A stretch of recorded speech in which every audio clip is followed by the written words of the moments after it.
Hello everyone, this is my November book haul. We are celebrating consumerism, my favorite thing in the world. As I actually bought all of these books in the same place. I bought them at my thrift store, which normally sells books for $2 or $3, except for it was half off. So these books were all $1 or $1.50, which was super nice.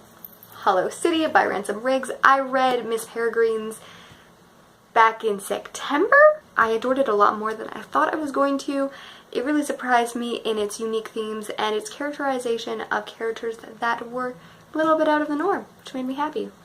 And this is a sequel. Miss Peregrine's is about a boy named Jacob, whose grandfather is a little bit eccentric and believes in all these monster things, and then Jacob believes in them when he's little, but then he stops believing in them, and then he finds this magical community of people who live in a house who was destroyed. Is that spoilery? And they have peculiarities, and like a person can fly. This person looks like they have something inside them. They're very interesting. I really enjoy cool magic systems, and I guess it's not quite magic systems, but even explains like changelings and fairies as believing that is, and like cultures from around the world explaining peculiarities through mythology, which I thought was really interesting. Because I do not want to go to the bottom of either of these shelves, I have the Penultimate Peril, which is at the bottom of my series, Unfortunate Events series. There's a series of unfortunate events, if you don't know. It's by Lemony Snicket, who's a pen name for Daniel Handler, and it is about these 3 orphan kids that get bunched around to all these different places as this Count Olaf is trying to steal their riches. And it's a little bit of a darker mystery, kind of magical realist, middle grade. On the bottom of here we have The Clockwork Princess. I couldn't tell you what it is because I haven't read the first one in the series. I'm collecting Shadowhunter things to analyze them, and yes, I have sadly gone over the 2-year mark of reading City of Bones. My classic books include The Grapes of Wrath.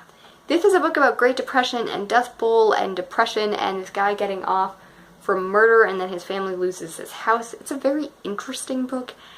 I did not enjoy it that much, which is surprising because I really loved Of Mice and Men. Maud by Melanie J. Fishbane. This is an adaptation of the kind of diaries and stuff of Lucy Maud Montgomery, who is one of my favorite authors of all time. She had a very tragic life, and in many points this inspired Anne of Green Gables because it's kind of an idealization of her youth, and she talks about this orphan who was kind of unwanted yet redeemed a lot of the life of an older brother and sister who lived together, and she actually grew up with her elderly grandparents.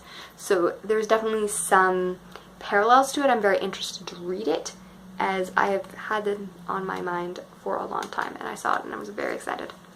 Napoleon, His Wives and Women.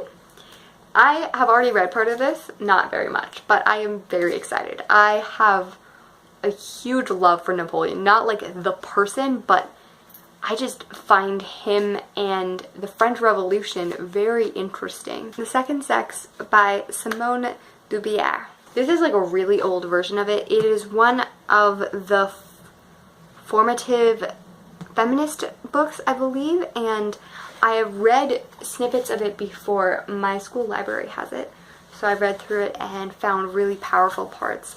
And I don't really want to mark it up, which is sad because I would kind of wanted like a not as fun version so that I could write in it. Happy reading and writing. Tell me which book you are most excited to read that you bought and which book I should read first.